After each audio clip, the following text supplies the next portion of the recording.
देशाचे लोकप्रिय प्रधानमंत्री माननीय नरेंद्रजी मोदी यांच्या नेतृत्वामध्ये या देशामध्ये 10 वर्ष आमचं सरकार होतं।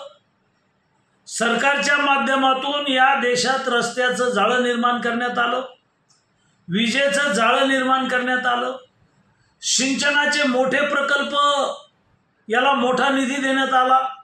शेतीला पाणी मिळालं पाहिजे, शेतीला वीज मिळालं पाहिजे। शेतकऱ्यांच्या पेरणीसाठी माननीय मोदीजींच्या सरकारनं दरवर्षी 6000 रुपये दिलेले आहेत। गोरगरीब लोकांच्या कल्याणकारी योजना राबवलेल्या आहेत। एनडीएच्या माध्यमातून शेवटच्या माणसापर्यंतचा विकास या मुद्द्यावर या निवडणुका झालेल्या आहेत। महाराष्ट्रात 48 जागापैकी आम्ही 40 जागा जिंकू याचा आम्हाला आत्मविश्वास आहे। महायुतीचे 40 पेक्षा जास्त खासदार दिल्लीमध्ये जातील। 4 तारखेला निकाल येईल।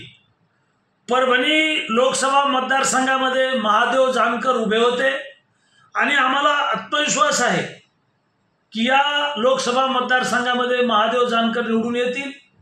बीडमध्ये पंकजा मुंडे उभ्या होत्या, मी बीडमध्ये निरीक्षक होतो।